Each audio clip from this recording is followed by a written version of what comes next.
Represent, where you from, DJs rocking, hands in the air. Who's running this club? Diamond K. Who's running this club? Diamond K.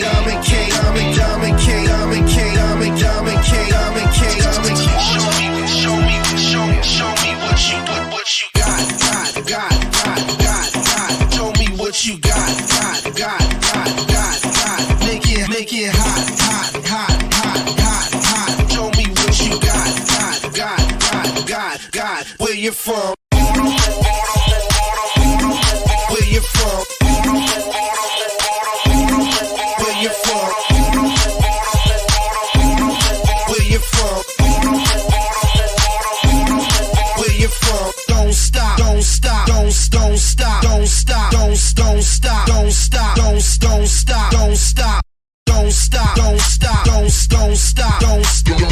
Show me what you got. Show me what you got. Make it hot. Show me what you got. One more time. West side, Make it hot. east side, Make it hot. south side, Make it hot. both sides. Make it hot. West side, Make it hot. east side, Make it hot. south side, Make it hot. both sides. Make it hot. One more time.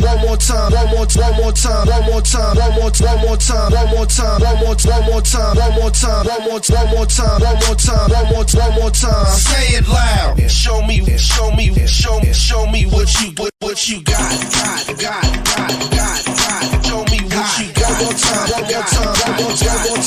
Make it hot.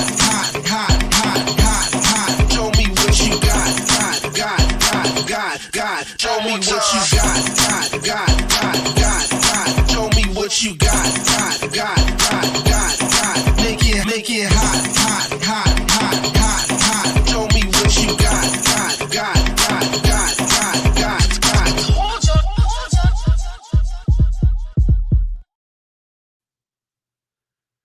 What's going on? It's your man Diamond K in here, of course. The Diamond K Show on fire -TV radio on fire.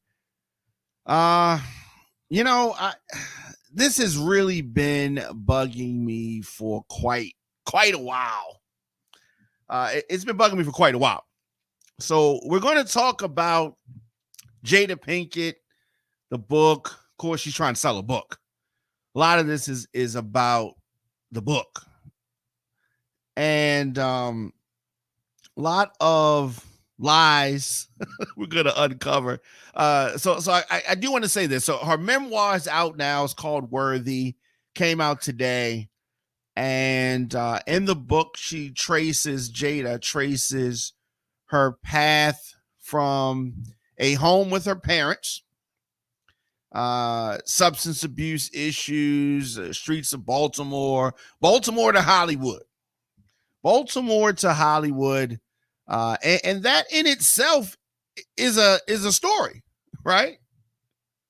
So she's had quite a life, a different life than many. So some of the crazy things she talked about. She says that in her new book, Worthy, she says that she's been trying to find self-worth. And she says she wants to reclaim the narrative. Right. Narrative is such an appropriate word. Narrative. She's trying to shift this narrative, shape a narrative. Jada is the daughter of parents with substance abuse issues. Okay. Jada survived the streets of Baltimore. Not easy to do. I can say that as someone who was born and raised in Baltimore. Streets is not easy to survive, right? Jada claims to have been a high school drug dealer. I mean, you can't make this up, right? Says that she was a high school drug dealer, and she said that she showed immense promise as a performer. She came of age with Tupac Shakur. Oh, we're going to talk a lot about Tupac today. Tupac Shakur says that she came of age with the late actor, late rapper Tupac Shakur, said that they remained close friends until his death in 1996. Did I say we're going to talk a lot about Tupac today? Oh, yeah. We're going to talk a lot about Tupac today because Jada in this book, Worthy, reveals that Tupac asked her to marry him while he was incarcerated. Oh, we're going to unpack all of this. So Jada studied theater for a year at North Carolina School for the Arts before making her way to Hollywood and landing a role on A Different World.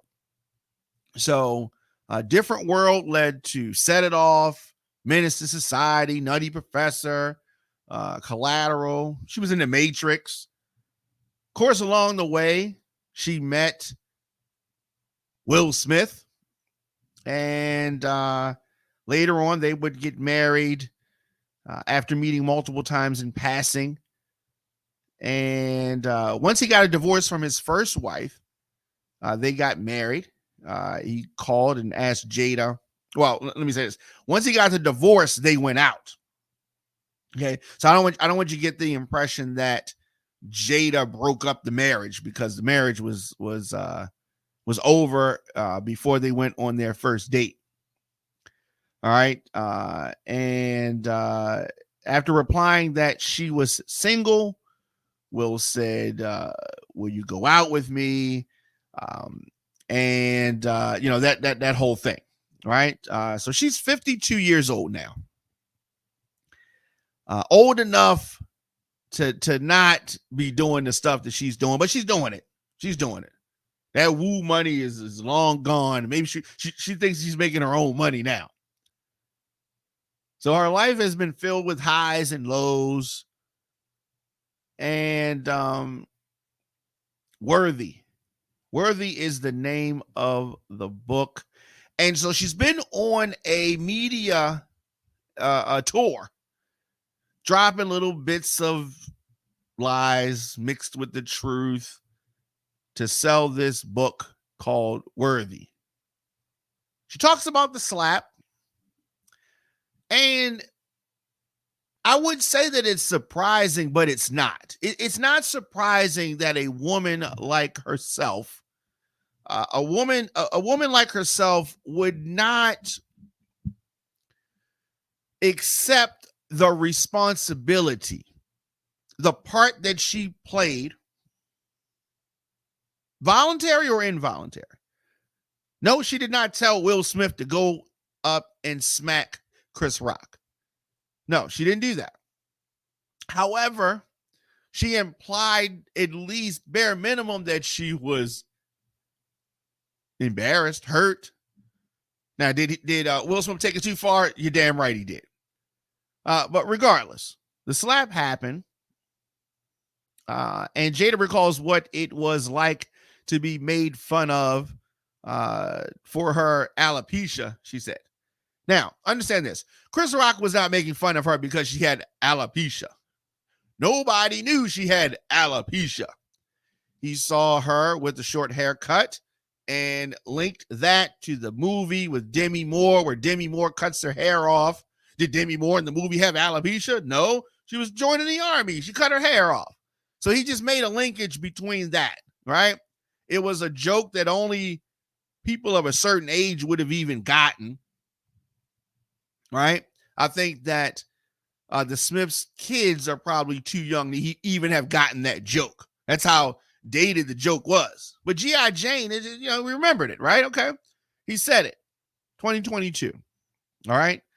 The joke was not about her alopecia. Now, because we're going to go by what she says, because her head was bald, because she said of the alopecia, he didn't say, "Oh, you got alopecia, G.I. Jane, ha ha ha." The alopecia was not the source of the joke.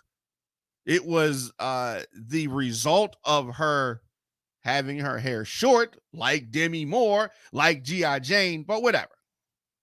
She says she has nothing to do with the smack. when Will does the smack, he literally says, "Keep my wife's name out your mouth." She literally is name dropped during the smack, but she says she has nothing to do with the smack. She didn't cause the smack. She is not, whatever. Worthy. That's the title of the book that she is selling. And to me, she has a big problem with accepting responsibility. She shirks responsibility. She doesn't want to have accountability at all. Right? She doesn't want it. She doesn't want it. In the chapter that's titled "The Holy Joke, the Holy Slap, Holy Lessons," Jada recalls what it was like to be made fun of. Oh. She was made fun of by a comedian during an award show about entertainment, movies, shows, TV shows, movies, right? Is there a surprise that if you're sitting in the front that the comedian's not going to reference you in some kind of way? That's a surprise? No, it's not a surprise. There was already tension with Chris Rock anyway. There was already tension there, right? It was a joke. It was a joke. Now, I've seen the video. I was in Atlanta when it happened at the time, and I was having a conversation, and then I'm scrolling social media, and I say to my homeboy, like, "Yo, Will Smith just smacked Chris Rock." And we thought it was a joke, looking at it more, and then we saw that it was real. And Jada, gets into more history, the history between Chris Rock, who is 58, and Will Smith, who is 55, plus her own history with Chris Rock.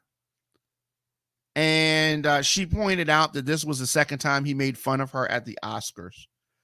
The host of the Oscars and different shows, part of their job is to tell jokes about people in the crowd or people not in the crowd. But Jada has this victim complex. "Oh, I'm the victim. I gotta be strong. It's just, and a lot of people have different thoughts about the Smiths, right? Monique, comedian, she's from Baltimore. And I like Monique. Now, Monique, met her on several occasions before she blew up, right? She had a comedy club in downtown Baltimore. And she sometimes came to my store at Westview Mall and would get club tapes, mixtapes to play in the club and different events and things like that. So she would do this thing where she would pull up at the mall.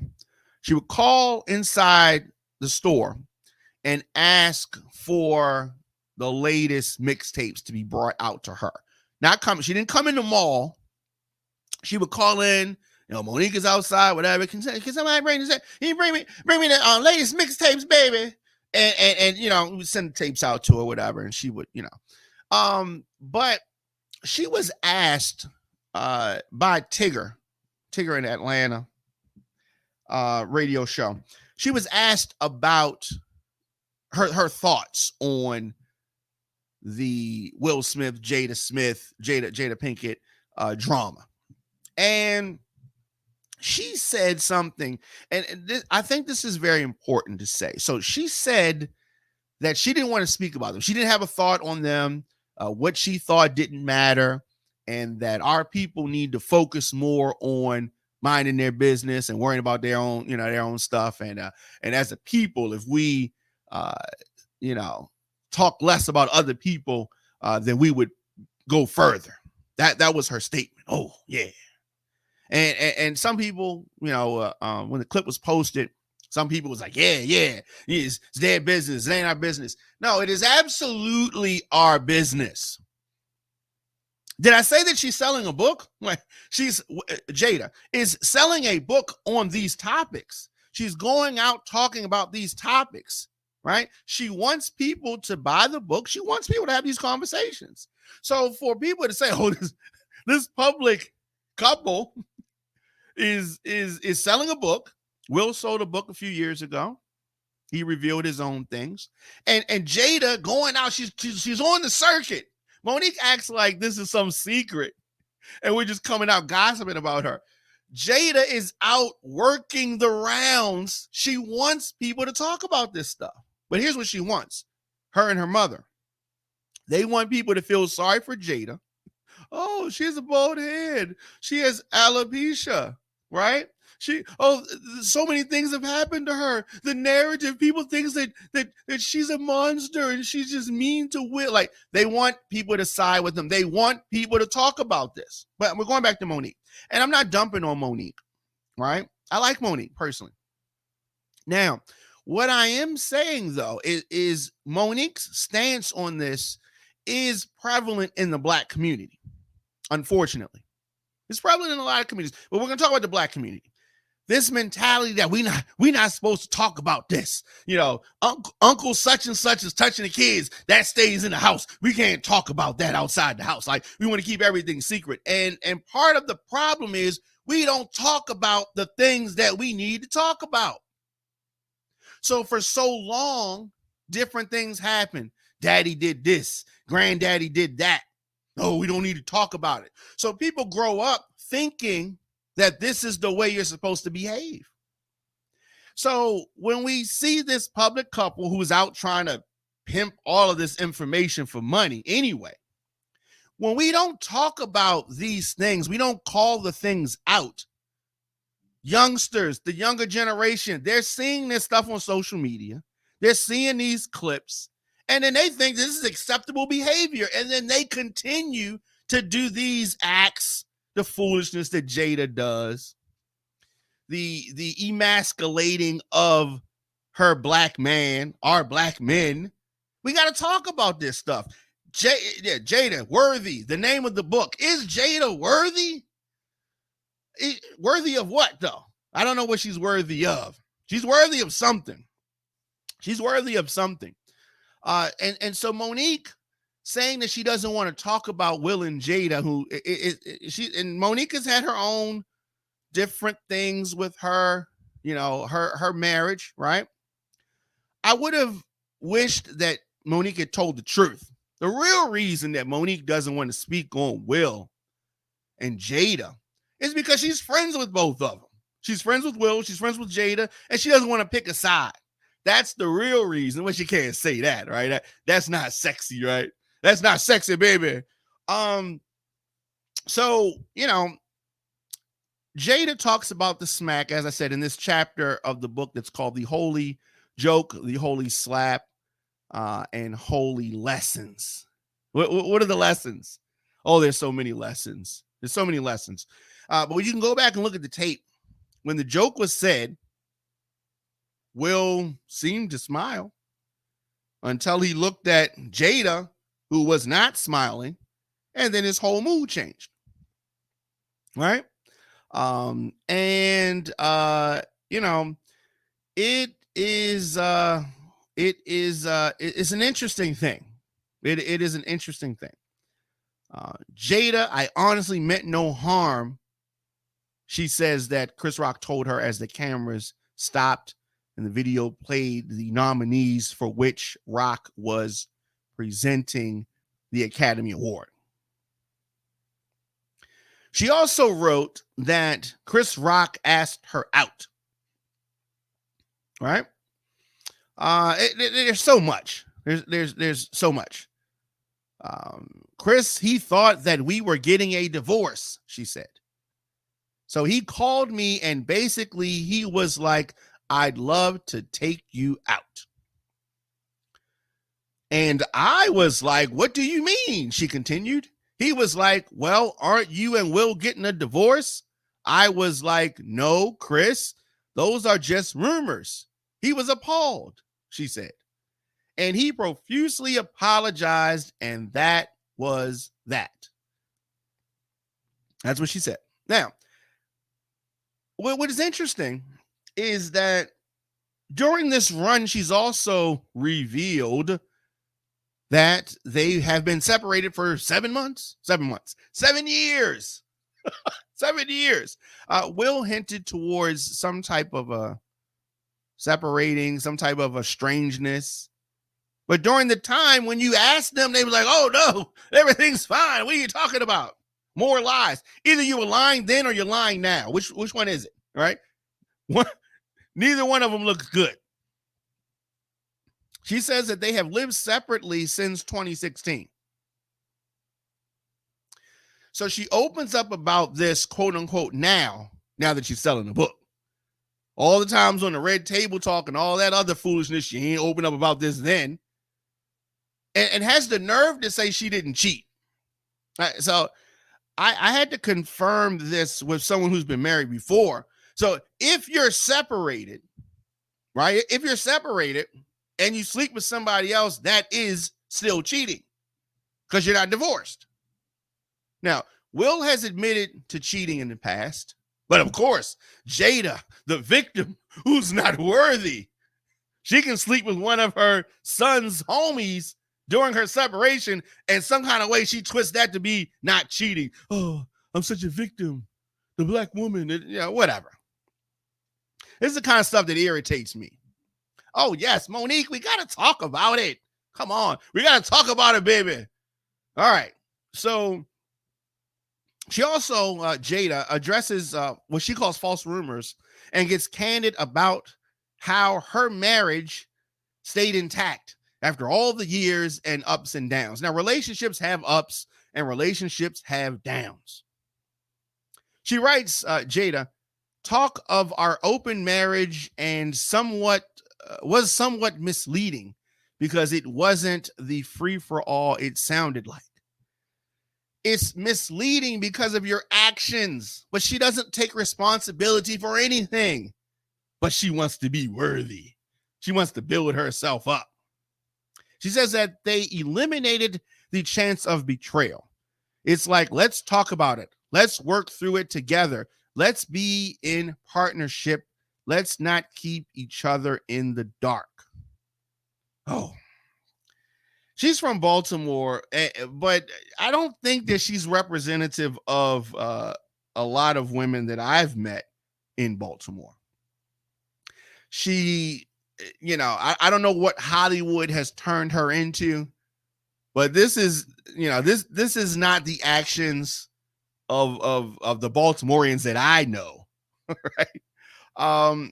She says that she remembers women looking at Will when they first got together. To say at 25 and 28 years old in Hollywood that till death do us part, and you think that there is not going to be straying eyes, to me, that didn't seem realistic at all. I've said this many times before. I just don't think that she loved Will Smith. I don't. He's the father of her kids. And I suppose that has love, or maybe say in love with, or loved him the way he loved her. And in public, we're getting these bits and pieces of things, and we look and we're saying, wait, that's not right. We can clearly see, regardless of the fact that there has been cheating on both sides, right? We can still see as the public that Will Smith loves her. And in his love for her, he doesn't publicly embarrass her in the way that she emasculates him. I mean, he doesn't tear her down as a woman. He doesn't. Yeah, I mean, women are going to get on here and they're going to say, oh, he did this and he did that. Yes, but he does not publicly shame her and call her less than. All I hear him saying, if he slept with some other women behind the scenes, he doesn't get out on shows and just publicly disrespect her or say stuff like, I was never attracted to her. I wasn't feeling her like that. Or her little butt just didn't do it for me. He don't say stuff like that. Oh, but she does the equivalent. And it's disgusting. It's disgusting.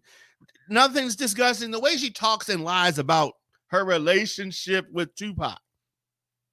1 minute she said that they were just friends. Nothing like that. Just besties, right?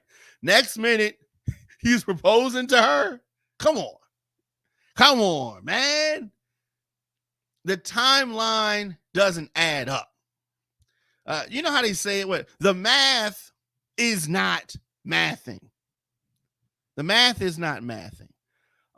And you know, it is it's very interesting that Jada drops this book in October. She talks about Tupac Shakur. I mean, the way that she acts, you ever see somebody telling a lie? Oh, wait, like Trump tells a lie so much. I think he believes that he's the president, or he believes that the election was stolen, even though it wasn't, because he said it so many times, he probably believes it. And his minions have heard it so much, Trump, that they believe it. And Jada has been telling these lies about Tupac. Now she calls him her soulmate, that her kids believe it because they've heard it all their life. But you can tell a lie a million times and that doesn't make it true. Doesn't make it true. So when we go back and look at the timeline, Tupac was convicted for sexual assault in 1995. Tupac was found guilty of raping what was her name? Ayanna Jackson. Tupac was sentenced to 1.5 to 4.5 years in jail. He served 9 months, only 9 months of this sentence. Went to death row after that, got bailed out in October of 1995. I remember the timeline well. I remember this time period very well.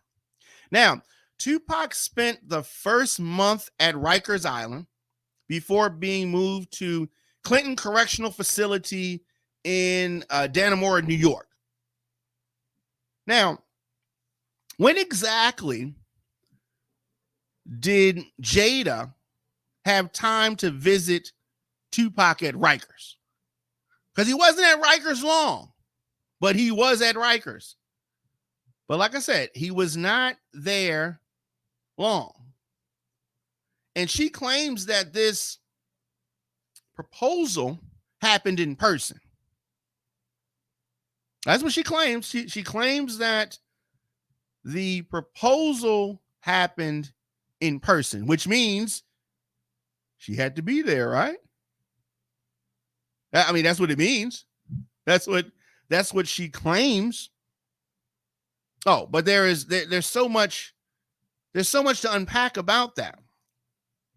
There's so much that she is not, I don't know, what's the word I want to say, being honest about.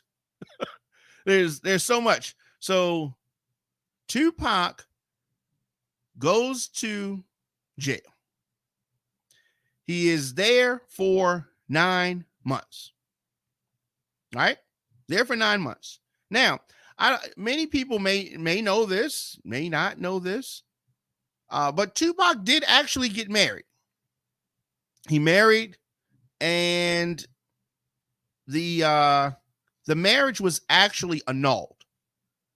They were married for about 10 months. And what I find to be so frustrating, about Jada Pinkett is that she tells lies that are easily disproven. So the 52-year-old actress claims that Tupac Shakur proposed to her in 1995. She now says that he was her soulmate and says that he proposed to her while he was imprisoned on Rikers Island. But as I said, the timeline just doesn't quite add up, right? Doesn't quite add up. So as I said, Tupac spent the first month at Rikers Island. Then he was moved to Clinton Correctional Facility.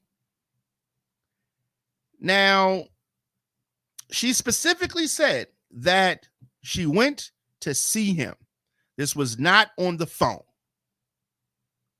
Right? Now, Tupac had a very short-lived marriage to a lady named Keisha Morris. Keisha Morris and Tupac were dating prior to Tupac's conviction and got married in April of 1995 while he was in prison. Now, the marriage was annulled 10 months later. Morris and Shakur said that they stayed good friends until his death. So, Tupac already had a girl that he was dating named Keisha. He proposed to Keisha, her words, in April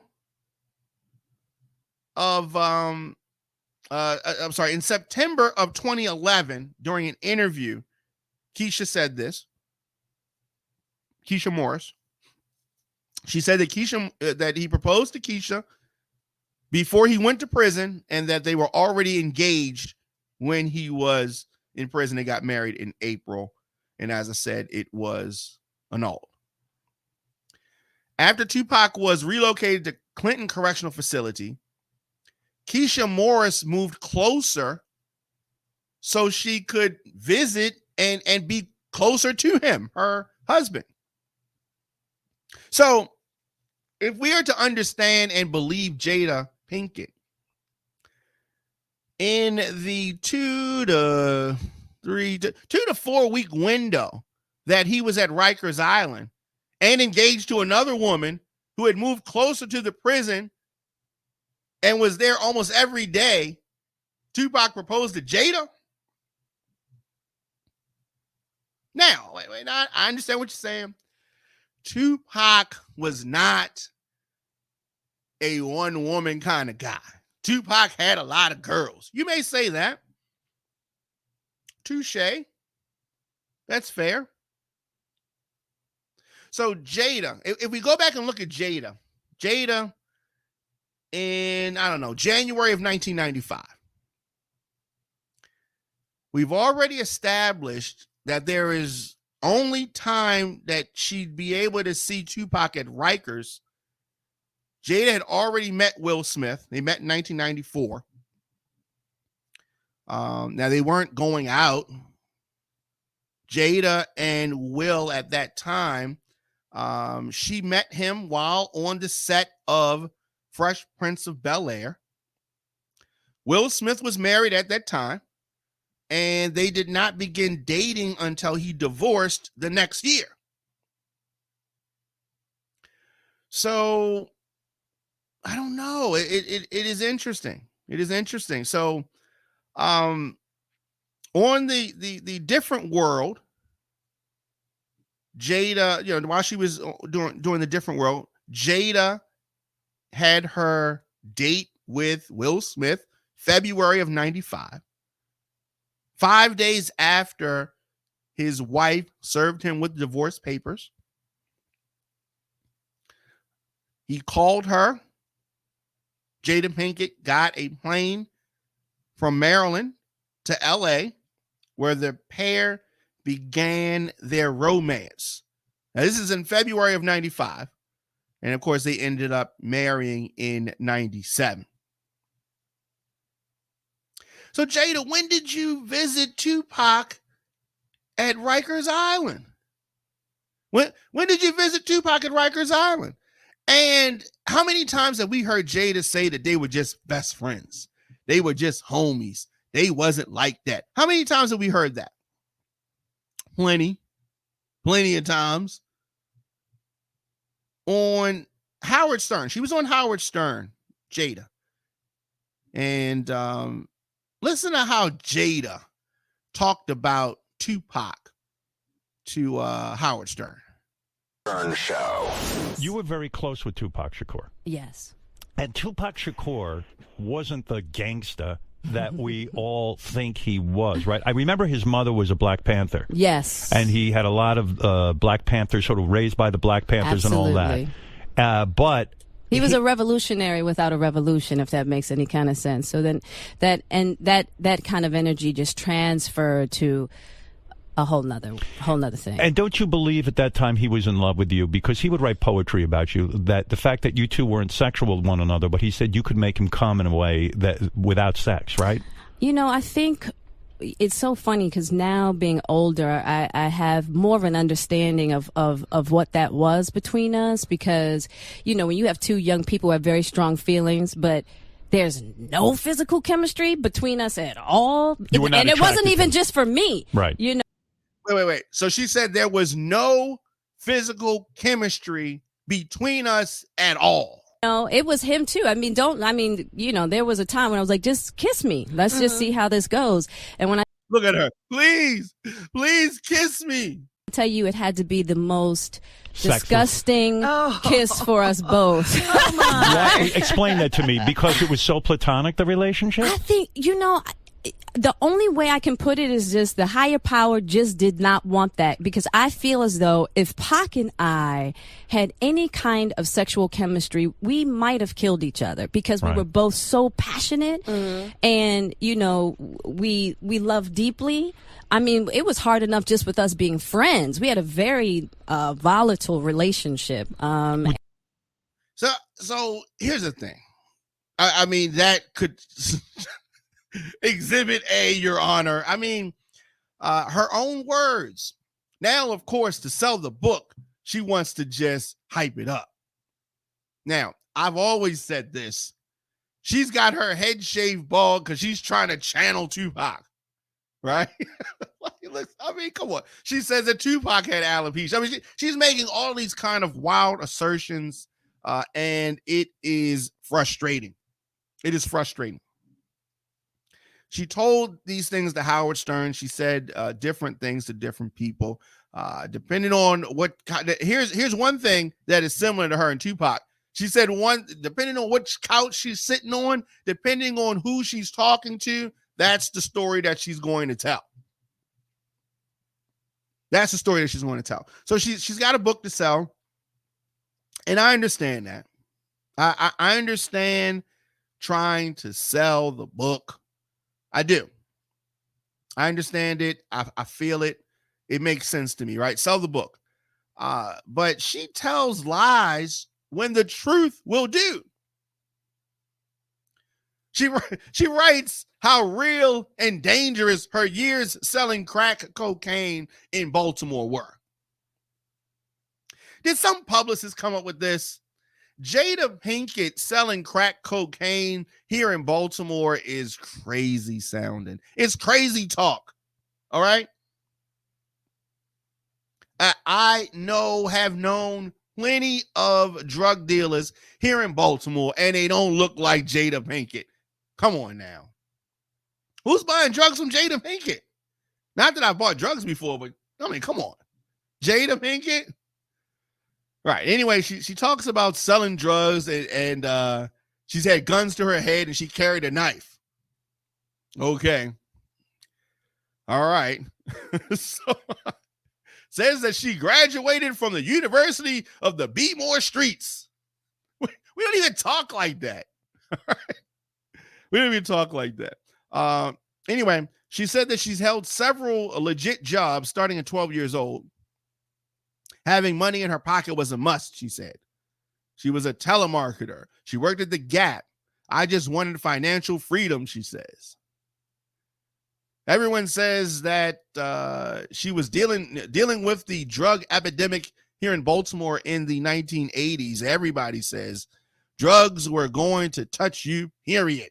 You could use them, you could sell them, but there was no being in an environment like that and drugs not touch you. All right. Okay. So Jada the drug dealer is laughable. And this is what I'm saying, Monique. I'm going back to you, Monique. We got to talk about these things because we cannot let her, Jada, continue to spit these lies and having a generation of folks thinking that this foolishness is acceptable. This stuff can't go unchecked. Jada reveals her bouts with suicidal. I mean, come on. It just, you know what I mean? She wants to touch any kind of group. She wants to join it. She wants to join the drug dealer group. She wants to join the alopecia group. She wants to join folks that are suicidal. She wants to join every goddamn group that's out there. Any underserved or damaged a group of individuals, she wants to be in that. I guess you're going to say she was an alcoholic next too. So she says that after her 40th birthday, she was suicidal. I began to think about how to have a fatal accident that wouldn't look intentional for the sake of my kids. You understand what I'm talking about? We have to address her foolishness. Foolishness. So she wants to say this stuff in front of people, and they want to feel sorry for her. And then folks who are really going through this stuff, like there are folks who really have alopecia, and then she channel. I don't know. It's just it's kind of disgusting if you have to go to these depths to sell this book, right? And so she goes on and she's talking about being treated for anxiety and depression and blah, blah, blah. But Worthy is out now. The book is out now. And, she talks about taking a drug and different things, voices, a whole bunch of stuff. So you read the book if you want.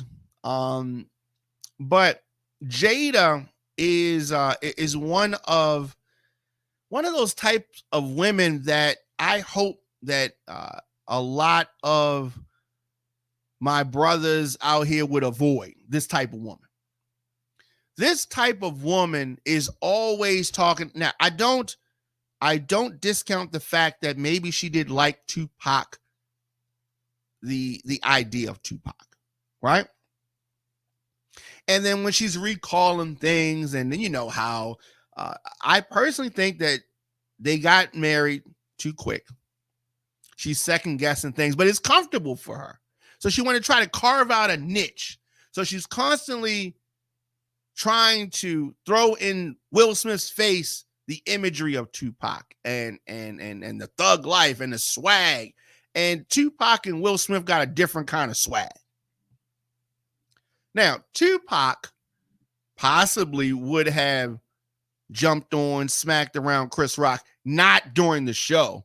He would have waited and done it later. But Will Smith, he doesn't know that. And so he's thinking that, what would Tupac do? You know, I say, what would Jesus do? What would Tupac do? Oh, Tupac would go up here. And you know what I mean? And Will Smith got it all wrong.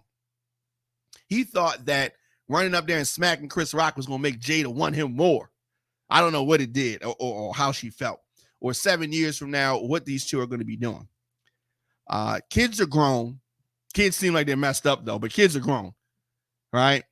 And we already talked about her mother and what her history has been.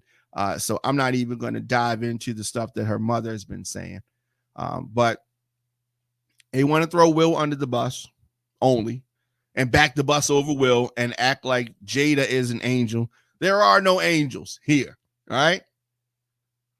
Let Jada tell it. Okay, we know that her mother did drugs, right? Jada sold drugs. Did Jada sell drugs to her mother? I mean, we know what is all this foolishness, right? There are no innocent people here. And their story, due to their own doing, their own actions, is playing out in the public square. So it is free game to talk about. She's selling a book about it. She wants us to talk about it. But I personally think that this type of behavior, the emasculating of your man, should not be happening, should not be applauded. I understand that she has a journey. She's been through a journey. And we can hear about the journey, right? Will Smith is not going to publicly say anything negative about his estranged wife, nor should he. That's fine. But I think she should just tone down what she says publicly about him. Of course, he's cool with it because somebody will say because he cheated, and they both cheated, right? They both cheated. But did we see Will Smith doing interviews with or about the woman he cheated with?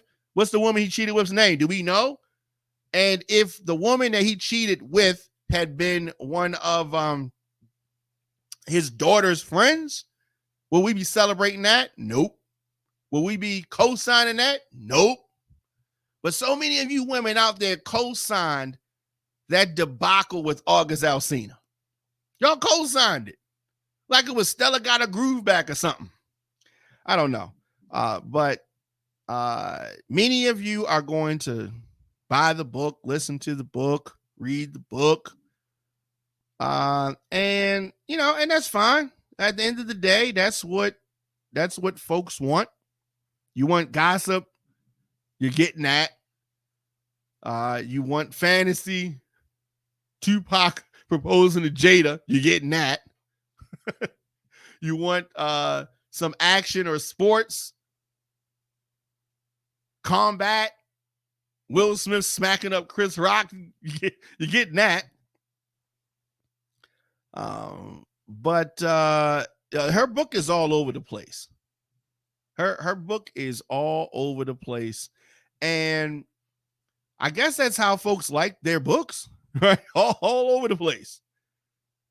So run down five takeaways from this book. So Jada and Will have been separated since 2016. That was one of the takeaways. Tupac asked Jada to marry him. That was not in the All Eyes on Me movie. Did you notice that? Some kind of a drug that she took helped her get over her suicidal thoughts. Chris Rock asked Jada Pinkett out. And I guess my final takeaway from it is that the Oscar slap made Jada Pinkett decide to reinvest in her relationship with Will. And maybe that's what Will wanted all along. Maybe that's what he wanted. Of course, there was a media frenzy that followed that debacle. And maybe it ends like a movie and they ride off in the sunset. I don't know. Let me know your thoughts in the comment section, of course. Instagram, Facebook, Twitter, LinkedIn, TikTok, Threads, at the Diamond K Show. Are you going to read this book? I'm very interested to know. Are folks going to read this book?